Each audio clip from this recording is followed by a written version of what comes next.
Halo teman-teman, sobat pinjol lovers dimanapun kalian berada, kembali lagi dengan saya di channel Pinjol Langsung Cair, channel yang menyajikan informasi terbaru mengenai dunia perpinjolan.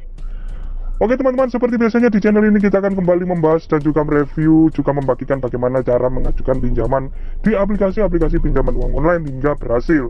Dan untuk kesempatan kali ini, untuk legalitas dari aplikasi yang kita bahas adalah aplikasi yang masih ilegal atau belum terdaftar maupun belum diawasi oleh otoritas jasa keuangan. Jadi pastikan teman-teman sebelum kalian menginstal aplikasi ini, ada baiknya teman-teman silakan dikondisikan terlebih dahulu semua kontak yang ada di HP kalian maupun file-file penting yang ada di galeri pada HP kalian, khususnya foto-foto yang bersifat privasi ya guys, agar nanti tidak disadap oleh sistem dari aplikasi ini dan dijadikan amunisi saat teman-teman terlambat membayar maupun kalian kalbai. Kalian akan dipermalukan ya guys, data-data kalian akan diseperluaskan ke kontak yang kalian kenal atau yang sering teman-teman hubungi. Nah, untuk menghindari hal itu, kalian bisa simak video-video yang sudah kita buat tutorialnya bagaimana cara mengkondisikan kontak, bagaimana cara membuat log riwayat panggilan palsu dan lain sebagainya. Untuk link videonya sudah kita taruh di deskripsi ya guys, silahkan dipelajari satu persatu. Namun semua resiko dan kerugian ditanggung masing-masing ya guys. Di sini kita hanya membagikan atau menginformasikan aplikasi pinjol yang terbukti masih memberikan pencairan. Oke teman-teman, sebelum kita lanjut ke pembahasan aplikasinya, seperti biasanya kita mohon dukungannya ya guys buat teman-teman semua untuk support channel ini agar semakin berkembang, dan silahkan diklik tombol subscribe agar teman-teman tidak ketinggalan saat channel ini mengupdate informasi terbaru mengenai dunia fintech. Oke guys, aplikasi yang kita bahas kali ini aplikasi yang sangat baru sekali ya guys, masih sangat lumer sekali dengan limit pinjaman hingga 20 juta rupiah, yaitu bernama Kredit Bijak. Nah, aplikasinya seperti ini ya guys. Jika teman-teman belum mempunyai aplikasi ini, tidak perlu khawatir, link untuk mengunduhnya sudah kita sediakan di kolom deskripsi. Dan karena Kredit Bijak ini aplikasi yang masih ilegal ya guys, maka di sini perizinannya saja sudah menyalahi aturan dari otoritas jasa keuangan, yaitu di sini aplikasi ini masih bisa mengakses ke kamera, kontak, lokasi ponsel, dan juga ruang memori. Padahal jika menurut pemerintah, jika aplikasi pinjol itu hanya boleh mengakses ke kamera dan juga lokasi saja.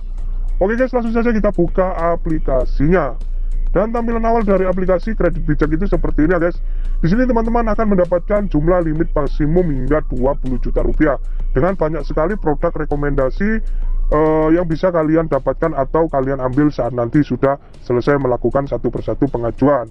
Nah, untuk melakukan pengajuan di aplikasi ini, kalian bisa klik yang ajukan sekarang. Oke, langkah yang pertama yang harus kita lakukan adalah melakukan identifikasi wajah atau verifikasi wajah. Jadi pastikan teman-teman dalam ruangan yang cukup cahaya, kemudian ikuti saja instruksi yang muncul di layar HP kalian. Nah guys, verifikasi saya sudah berhasil dan sekarang kita masuk ke langkah yang kedua, yaitu mengunggah foto KTP bagian depan. Nah, pastikan foto yang kalian unggah di sini terlihat jelas, tidak blur, tidak terpotong, data pada KTP-nya harus terbaca dengan jelas.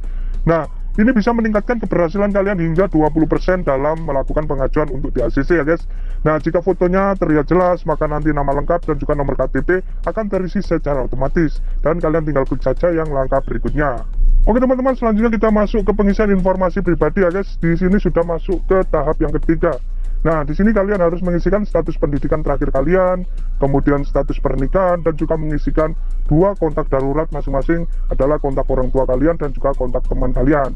Nah, di sini pastikan teman-teman dalam mengisinya atau sudah mengkondisikan kedua kontak ini ya guys, agar nanti jika dihubungi oleh analis itu dapat tersambung atau terhubung.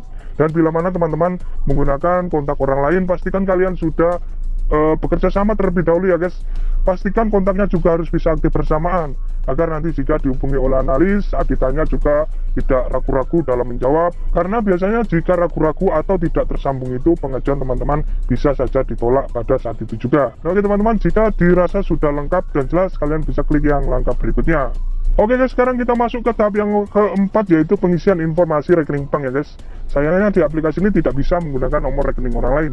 Jadi pastikan teman-teman, saya sarankan kalian untuk menggunakan nomor rekening pribadi kalian masing-masing.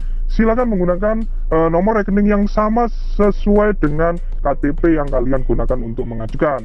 Nah, selanjutnya di sini teman-teman tinggal mengisikan nama bank yang kalian gunakan. Ada lumayan banyak pilihan yang bisa kalian pilih ya guys. Jadi kemungkinan jika bank yang kalian gunakan tidak ada di sini, kalian bisa mencoba saja mencairkan ke akun e-wallet. Teman-teman bisa memilih Bank Permata maupun Bank SIM Niaga.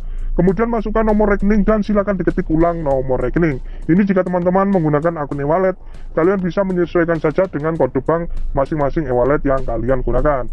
Nah, usahakan nomor rekening ini jangan sampai salah satu angka pun ya guys, agar nanti tidak mengganggu proses pencairan dana jika pengajuan teman-teman berhasil ter-ACC. Nah, oke guys, jika sudah, kalian bisa klik yang simpan. Nah, maka di sini kita langsung masuk ke konfirmasi pinjaman ya guys. 99% pasti berhasil pengajuan di aplikasi ini. Namun semuanya masih tergantung dari analis yang menangani data kalian. Nah, di sini saya mendapatkan total limit pinjaman sebesar Rp400.000 ya guys. Dengan ada 3 produk yang bisa saya ajukan dalam satu kali klik. Di sini kalian bisa lihat ya guys, masing-masing produk ini menawarkan pinjaman Rp1.600.000. Dengan detail pinjaman kalian bisa baca sendiri di sini ya guys. Biaya adminnya juga sangat tinggi sekali dengan tenor hanya 7 hari saja. Maka tak heran jika aplikasi pinjol seperti ini disarankan oleh pemerintah untuk tidak usah dibayar ataupun dikembalikan ya, karena memang tenor dan juga biaya adminnya itu sangat tinggi sekali. Nah, jika kalian sudah berniat untuk galbay atau memang sudah berniat untuk tidak membayar, kalian tinggal klik saja yang terima pinjaman. Kemudian silakan diklik yang konfirmasi aplikasi. Maka proses pengajuan teman-teman sudah berhasil terkirim dan menunggu untuk dievaluasi ataupun ditinjau.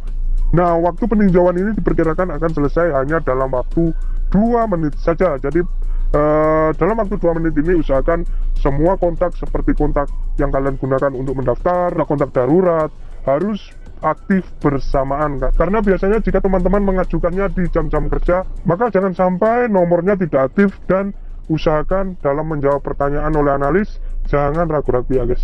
Nah guys, mungkin seperti itu saja bisa kita bagikan kali ini. Bila ada salah kata saya mohon maaf, dan saya doakan semoga pengajuan teman-teman di aplikasi ini dapat segera ter-ACC. Terima kasih sudah menonton video ini dan sampai jumpa di video berikutnya.